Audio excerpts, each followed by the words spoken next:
Bienvenue dans cette vidéo qui va traiter des relations one-to-one. Le but de cette vidéo, c'est de lier deux tables ensemble avec une relation one-to-one. Donc à la fin de cette vidéo, vous allez pouvoir ici avoir une table country liée à une table capitale et que les deux soient liés par la relation one-to-one. Vous êtes prêts? C'est parti. On va parler ici des relations one-to-one. Une relation one-to-one, qu'est-ce que c'est? On peut décrire une relation one-to-one comme une relation d'appartenance unique. Par exemple, un utilisateur de notre application a un et un seul profil et un profil est lié à un seul utilisateur. Ça marche aussi pour les biens physiques. Par exemple, une maison a une adresse et une adresse correspond à une maison. C'est un cas simplifié, mais dans la majorité des cas, c'est ça. Et le cas qu'on va traiter ici, c'est un pays qui a une capitale, et une capitale, elle est liée à un pays. Comment on définit une relation one-to-one avec TypeORM? Avec TypeORM, la relation one-to-one se définit avec la notation les décorateurs one-to-one. On doit spécifier au-dessus de la propriété de notre classe la notation one-to-one. Il faut aussi lui spécifier le type d'entité qui va être lié à notre propriété. Tout ça pourquoi? Parce que dans le parsing du TypeScript, on n'est pas capable avec le décorateur d'aller récupérer le type de l'entité ici. Donc pour ça, one-to-one prend un premier paramètre qui est une fonction qui doit nous retourner notre entité type. Donc dans notre cas, ici, on va écrire type retourne capital city. Donc là, on est dans la table country et on vient de faire un lien avec capital city. Si on regarde ce qui s'est passé du côté de notre base de données, qu'on lui laisse le temps de la générer, on voit que nos tables sont toujours orphelines. Parce qu'on n'a pas défini le one-to-one du côté de notre capital. Donc de la même façon, dans la classe ici, capital city, on va venir définir notre relation one-to-one. Et de la même façon, cette one-to-one prend un premier paramètre qui est le type et qui doit retourner un pays, country. On fait ça. On voit que ici dans les requêtes, TypeORM n'a pas régénéré d'alter table. Donc, logiquement, il ne devrait rien se passer au niveau de notre schéma. On va toujours garder deux tables orphelines. Vous allez me dire pourquoi. On a défini le one-to-one des deux côtés.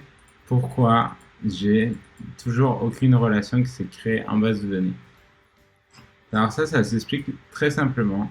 C'est que dans le cadre d'un one-to-one, nous devons définir qui est le owner de la relation. Qu'est-ce que ça veut dire? Alors la manière simple que moi j'utilise pour pas me tromper et savoir où je dois mettre le owner, c'est que le owner de la relation pour moi c'est l'entité qui n'a pas de sens sans l'autre partie. Par exemple, dans notre exemple, un pays peut exister sans capitale. Vous allez me dire c'est bizarre, j'ai cherché et en effet, par exemple, il y a un pays qui s'appelle la République de Nauru, qui est une île dans les Océanies, qui est un pays qui n'a pas de capitale. Mais par contre, une capitale ne peut pas exister sans pays. En effet, une capitale est une ville qui a un statut spécifique pour un pays. Donc sans pays, ça n'a aucun sens.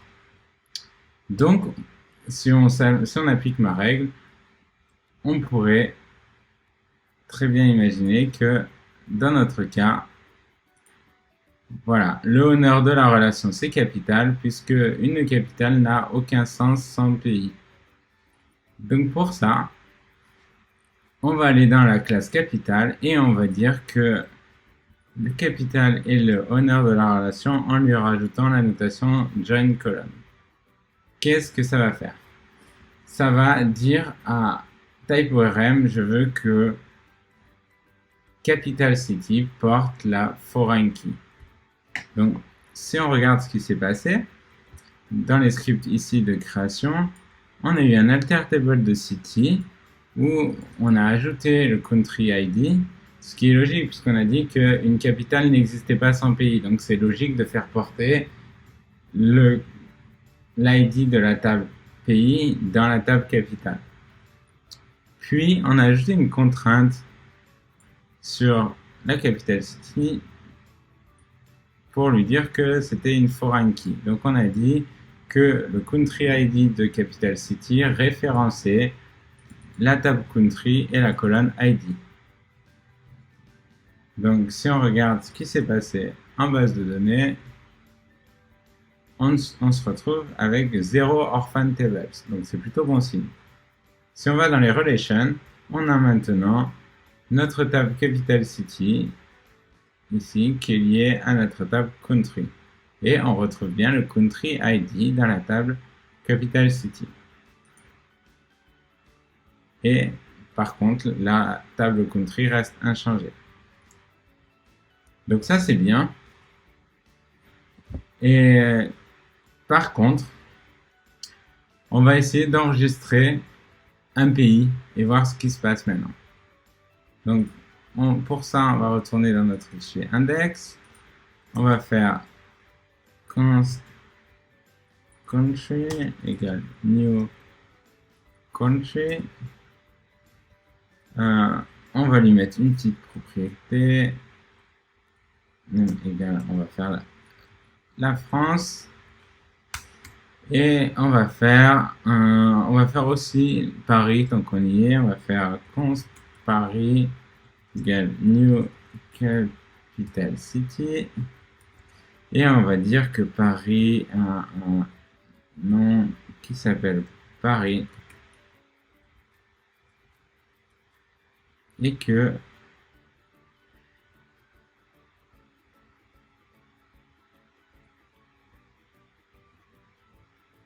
moi, ce sera quand même mieux si on écrit comme ça.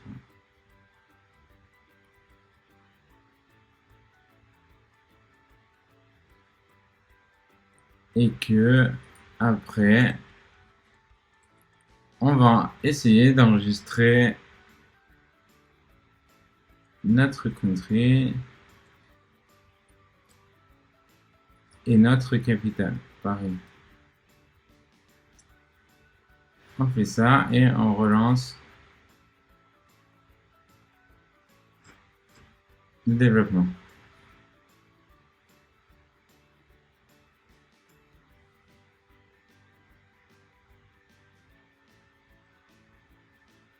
Donc là, on est en train de régénérer la documentation.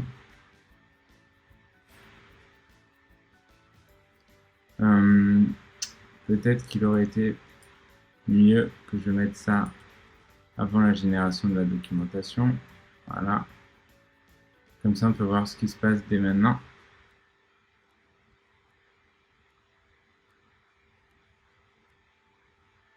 Et c'est mieux si j'appelle la méthode save sur chacune de nos entités pour sauvegarder en base de données. Et là, on devrait être bien. Donc, qu'est-ce qui s'est passé? Ah, ok, j'ai oublié un country code qui est ici, qui est obligatoire. Donc, on va lui mettre un petit country code et on recommence. Donc voilà, qu'est-ce qui s'est passé? Donc on a essayé d'insérer country. Ça s'est bien passé, on a inséré country FR. On a inséré capital city France. Tout s'est bien passé, on a donc maintenant une capital city qui est France. Donc notre documentation est en train d'être mise à jour. Ce qu'on va faire maintenant, c'est d'aller dans pgadmin et voir nos données. Donc, comme d'habitude, admin.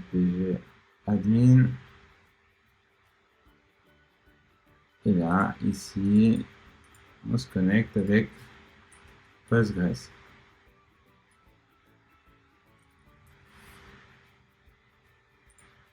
Et du coup, on retrouve notre base AP0, notre schéma de base publique et nos tables qui sont maintenant City et Capital City.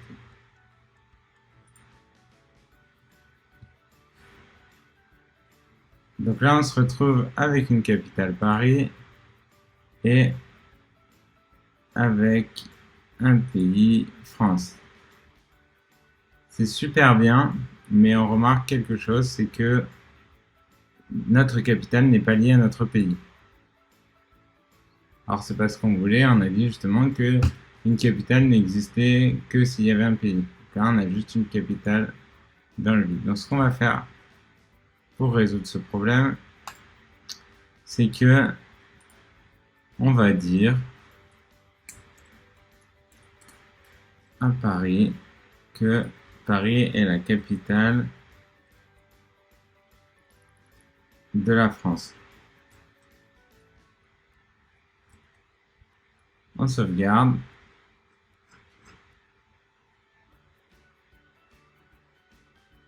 Et on se retrouve maintenant avec ici, on a inséré un pays, on a inséré une capital city et on retrouve le lien entre les deux.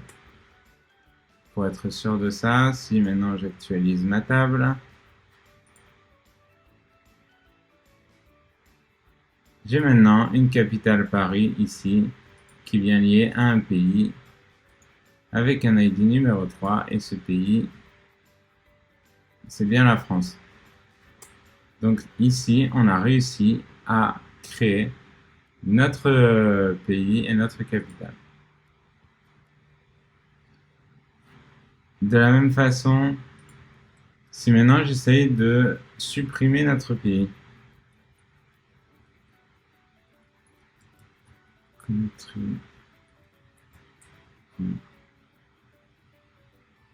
la suppression se fait avec la méthode remove. Qu'est-ce qui va se passer?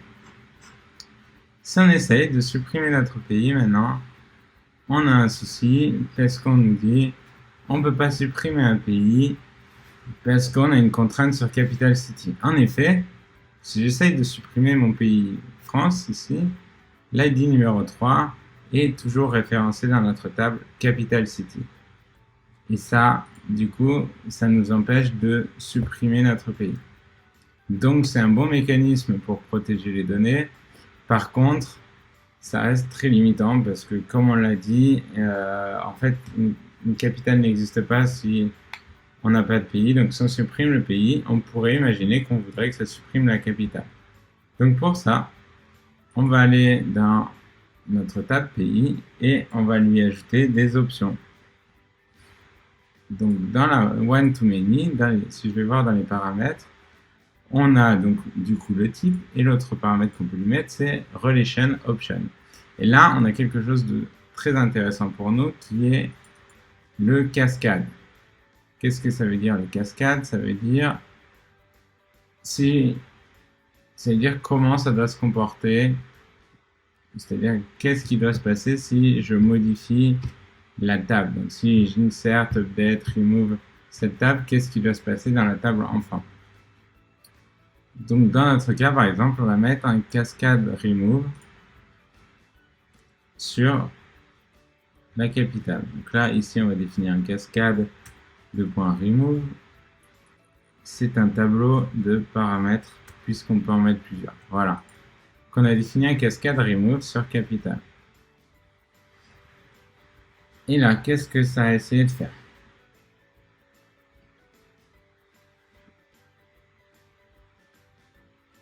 Donc là, on a essayé de supprimer le country et ça n'a pas marché puisque, je vous laisse deviner, puisque on est encore référencé. On lui a dit de faire un cascade remove, mais on ne lui a pas dit quoi faire lors de ce cascade remove. Donc pour ça, on va retourner là et on retourne dans les options possibles. On peut définir un onDelete. Et le onDelete, on peut lui passer restrict, cascade, set null, default ou no action. Donc ce qu'on va faire nous ici, c'est de faire un onDelete cascade pour pouvoir supprimer la capitale quand on va supprimer le pays. On a ajouté notre cascade remove ici dans la table country et malgré tout, on a toujours une erreur. Pourquoi? Parce que le fait d'indiquer ici le cascade remove indique juste qu'il faut faire quelque chose du côté de l'enfant, donc dans la table capitale. Ça, c'est seulement, on a seulement dit à typeORM, lorsque je supprime un pays, il faut aller faire quelque chose dans la table capitale. Mais de l'autre côté de la relation, ici, on ne lui a pas indiqué quoi faire.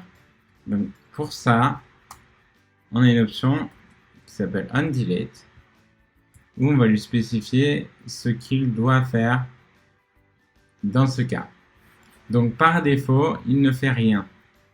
Et donc le default, c'est le no action, c'est le restrict, c'est par défaut, on ne fait rien. On a une autre action possible, c'est le set nul. Si on fait ça, ce qui va se passer, c'est que lorsque l'on va supprimer un pays, on va venir insérer nul dans le country ID de la table capitale. Donc on va se retrouver avec une capitale fantôme qui n'est plus liée à aucun pays. Donc faisons le test. On se retrouve maintenant ici avec en effet des capitales Paris qui ne sont plus liées à aucun pays. Je vais juste vider les tables pour qu'on puisse vraiment voir ce qui se passe. Voilà, on s'assure que la table est vide. Je vais juste relancer notre insertion. Mais quand on regarde ici ce qui s'est passé, on a fait une insertion dans la table pays, ici, puis on a fait une insertion dans la table capitale, puis on a récupéré le country ID et on a supprimé le country. Et là, avec les delete cascades qui sont configurés dans la base de données, on se retrouve maintenant avec pas de pays. Donc si je vais dans la table pays, cette table est bien vide. Et si je vais dans ma table capitale, je me retrouve maintenant avec une capitale Paris qui n'est liée à rien. Donc le problème de ça, c'est comme on a dit, avoir une capitale qui n'a pas de pays n'a très peu de sens. Donc du coup, le set nul n'est pas vraiment la solution qu'on voudrait avoir. Donc pour ça, la solution qu'on voudrait avoir, c'est de passer ça en cascade. Qu'est-ce que va faire cascade? En mode cascade, ce qui va se passer, c'est que lorsqu'on va supprimer un pays, ça va venir supprimer automatiquement la capitale. Donc refaisons le test est relancé. Et en effet, je n'ai plus rien en base de données. Pour être sûr que ça soit lancé, on peut vérifier ce qui a été fait. Donc on a bien inséré un pays, on a bien inséré une capitale, on a bien supprimé le pays. Et le résultat, c'est que je n'ai plus rien en base de données. Donc ici, on a vraiment réussi à faire ce que l'on voulait. J'espère que cette vidéo t'a aidé et que tu sais maintenant comment on définit une relation one-to-one avec typeORM. Cette vidéo, c'est une infime partie de la formation que j'ai sur Udemy à propos de typeORM. Si tu veux en savoir plus sur cette formation, je t'invite à taper pxlm.me/orm. Avec ça, tu vas tomber sur la page de ma formation où tu as directement un coupon ici qui est appliqué et qui te permet d'avoir 30% de réduction sur le prix. Cette formation est une formation de 7 heures. Une formation de 7 heures avec des cours. Cette formation est une formation de 7 heures dans laquelle tu retrouveras des cours synthétiques et pratiques qui te permettront d'apprendre au plus vite possible typeORM. Tu trouveras aussi tout un ensemble de quiz, d'exercices à faire de ton côté pour t'entraîner. Tu vas aussi trouver un projet que j'ai développé qui est sur Git avec dedans tout ce qu'il faut comme exercice, comme base pour toi, pour aller plus loin et tester par toi-même. Ce projet va être aussi super pratique pour toi si tu as des problématiques sur d'autres projets et que tu veux les appliquer dans un contexte beaucoup plus petit et voir ce que ça donne dans l'ORM, parce que dans ce projet, j'ai mis tous les indicateurs possibles, tous les logs possibles pour que tu puisses comprendre tout ce qui se passe. Cette formation est aussi livrée avec un packaging de containers Docker qui vont te permettre de lancer très très vite.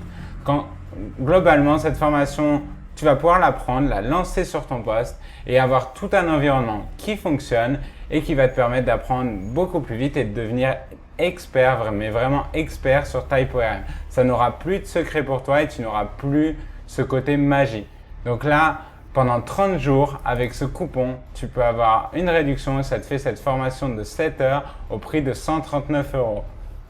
Voilà, si tu es aussi intéressé par d'autres vidéos, je t'invite tout simplement à souscrire à ma chaîne, à cliquer sur la cloche et on se retrouve la semaine prochaine pour d'autres vidéos.